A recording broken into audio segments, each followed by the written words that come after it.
Assalamualaikum warahmatullahi wabarakatuh. Selamat sore, selamat pagi semuanya di kelas pagi, selamat sore semuanya di kelas sore. Di pertemuan kedua ini, di mata kuliah basis data lanjut, kita akan bahas tentang basis data NoSQL dengan tool yaitu MongoDB dan MongoShell. Jadi MongoDB kemarin di pertemuan pertama sudah saya sampaikan bahwa MongoDB adalah sistem manajemen database atau database management system yang free, gratis, open source, dan bersifat open source tadi. Dirancang untuk menangani data dalam format dokumen. Berbeda dengan database tradisional berbasis tabel, MongoDB menggunakan pendekatan dokumen-oriented yang menyimpan data dalam format JSON-like. Nah, MongoDB ini diluncurkan pada tahun 2007, dikembangkan oleh perusahaan Tengen yang dirilis ke publik tahun 2009, sehingga di tahun 2009 ini publik secara umum bisa menggunakan. Kemudian saat ini perusahaannya Tengen ini beralih nama menjadi MongoDB Increment. Jadi perusahaan berubah nama dari Tengen. MongoDB mendukung hampir semua bahasa pemrograman sebagai klien, menggunakan JavaScript sebagai bahasa utama untuk manipulasi dokumen. Kalau di basis data relasional pakai SQL untuk memanipulasi dokumennya. Kalau di MongoDB basis data NoSQL MongoDB ini kita menggunakan JavaScript sebagai bahasa utama untuk bahasa query-nya untuk memanipulasi dokumen yang ada. Nah, database ini tidak menggunakan SQL untuk query, melainkan menggunakan sintak JavaScript yang intuitif dan mudah dipelajari. Adapun peringkat database populer yang saat ini banyak digunakan yang berbasis NoSQL atau Unrelational Database, MongoDB ini menduduki peringkat pertama dalam kategori dokumen store menurut dbengines.com. Jadi MongoDB ini mengungguli database dokumen oriented lainnya dalam hal popularitas, fitur, dan komunitas pengguna. Peringkat pertama adalah MongoDB karena dia bisa digunakan memiliki fitur dokumen store terpopuler di dunia. Kemudian skor tertingginya mendapat skor tertinggi dalam peringkat database dokumen store tadi. Kemudian MongoDB ini adalah jauh mengungguli pesaingnya sehingga dia lebih dominan di pasar. Kemudian MongoDB dan kompetitor atau pesaing database management system lainnya.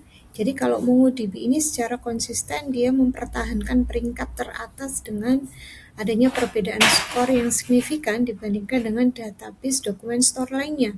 Peringkat ini didasarkan pada berbagai faktor termasuk jumlah pencarian web, diskusi di forum-forum, kemudian jumlah pekerjaan yang membutuhkan skill MongoDB serta popularitas di media sosial. Jadi yang pertama adalah ketika dilakukan searching di pencarian web, volume pencarian MongoDB itu tertinggi pertama. Lalu secara komunitas juga banyak sekali sekarang komunitas dan forum dan diskusi aktif yang membahas tentang MongoDB atau MongoDB Shell ini.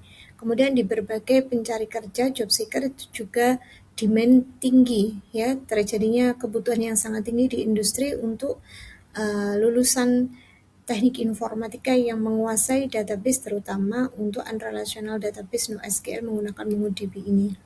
Nah, apa itu dokumen oriented database, Bu? Jadi dokumen oriented database ini adalah sistem database yang digunakan untuk memanipulasi data dalam bentuk dokumen berstruktur semi terstruktur.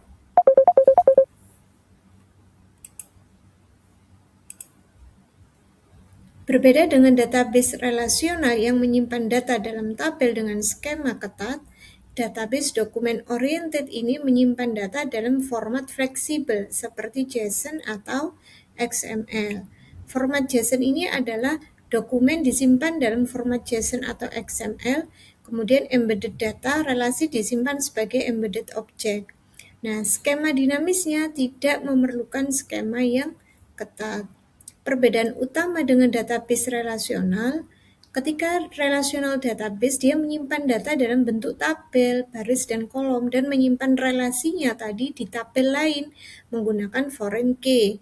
Sedangkan kalau dokumen oriented database, dia menyimpan data dan relasinya sebagai embedded object dalam dokumen yang sama, sehingga mengurangi kebutuhan untuk join yang kompleks. Nah, istilah relational database sama dokumen database ini apa? Untuk memahami perbedaan istilah ya, terminologi antara database relasional dan dokumen oriented ini sangat penting untuk imigrasi dan pemahaman konsep. Berikut adalah perbandingan istilah yang setara antara keduanya. Jadi kalau pada database relasional, database, kalau di MongoDB, database NoSQL juga database. Kalau di database relasional ada istilah table untuk menyimpan datanya dalam bentuk baris dan kolom, maka kalau kita pakai NoSQL, dia istilahnya bukan table lagi, tapi collection. Lalu kalau di relational database namanya kita sebut kolom, baris, dan kolom. Kolom ini adalah atributnya. Maka kalau di basis data NoSQL menggunakan DBMS MongoDB, atributnya itu kita sebut field. Nah, kemudian ada row atau record datanya ya. Jadi baris itu menunjukkan data ke N, data ke 1 sampai ke N kalau di basis data relasional. Maka kalau di basis data NoSQL menggunakan MongoDB atau dokumen database, datanya itu disebut dokumen yang dalam bentuk JSON atau XML. Kemudian di basis data relasional bisa dilakukan join tabel, maka kalau di basis data NoSQL ini disebutnya embedded document atau reference. Nah, kemudian bahasa query-nya kalau di basis data relasional pakai SQL, Structured Query Language, maka kalau di basis data NoSQL menggunakan Database Management System MongoDB, dia bahasanya menggunakan bahasa JavaScript untuk memanipulasi datanya. Nah, konsep database dan field tetap sama, namun struktur penyimpanan data berubah dari tabel menjadi collection, dan data individual disimpan sebagai dokumen dalam format JSON-like query menggunakan JavaScript daripada SQL. Kemudian menginstal MongoDB. MongoDB dapat diinstal pada berbagai platform operating system atau sistem operasi. Berikut adalah panduan untuk instalasi. Untuk setiap sistem operasi, kalau mau menginstal MongoDB pada sistem operasi Linux, bisa instalasinya melalui package manager seperti apt, yum, atau zyper. Panduan lengkapnya sudah tersedia di dokumentasi resmi MongoDB ya. Kemudian kalau pakai sistem operasinya macOS, maka instalasi menggunakan Homebrew atau package installer yang mendukung versi macOS modern. Juga ada di website resminya MongoDB ya, panduan untuk instalasi MongoDB pada sistem operasi macOS. Kemudian kalau sistem operasinya pakai Windows, nanti juga disediakan di situ, bisa kompatibel dengan Windows 7 dan versi lain yang terbaru. Nah, untuk menginstal MongoDB menggunakan Docker, Docker ini menyediakan cara yang mudah dan konsisten untuk menjalankan MongoDB tanpa harus menginstal secara langsung di sistem. Ini sangat berguna untuk development dan testing ya, sehingga kita bisa download MongoDB Docker image dari Docker Hub-nya terlebih dahulu, kemudian kita jalankan kontainer dengan konfigurasi yang diperlukan, run kontainernya, kemudian kita verifikasi, kita periksa apakah MongoDB sudah bisa berjalan dengan benar.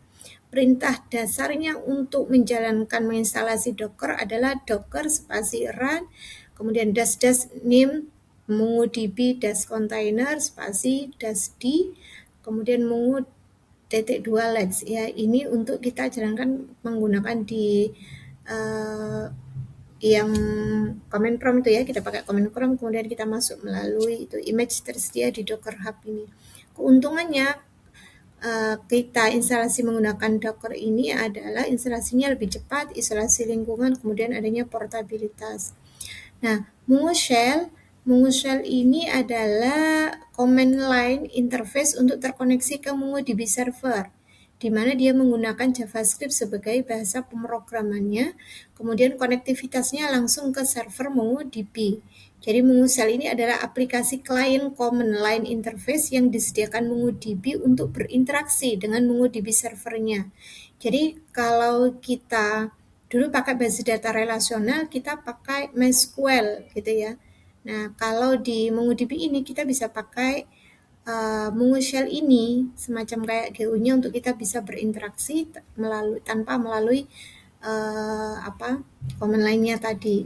Nah, Mongo Shell ini sangat bermanfaat ketika kita perlu terkoneksi ke MongoDB server tanpa menggunakan GUI, sehingga bisa memberikan kontrol penuh melalui perintah teks. Shell ini menggunakan bahasa pemrograman JavaScript, memungkinkan pengguna untuk menulis skrip dan melakukan operasi kompleks dengan mudah.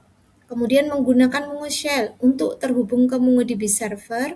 Menggunakan Mongo Shell kita dapat menggunakan perintah dengan parameter host dan port.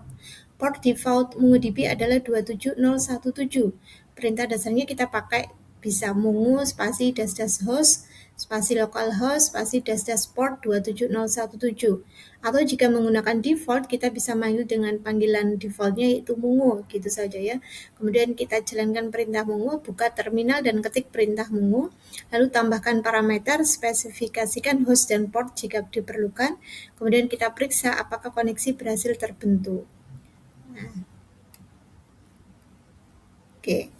Itu ya. Jadi ini untuk instalasi di MongoDB-nya di pertemuan kedua, nanti teman-teman bisa coba. Kemudian kita bisa minggu depan di pertemuan kita bisa langsung melakukan jrut ya, create, read, update, delete, insert data dan lain sebagainya pada DBMS MongoDB. Saya akhiri. Assalamualaikum warahmatullahi wabarakatuh.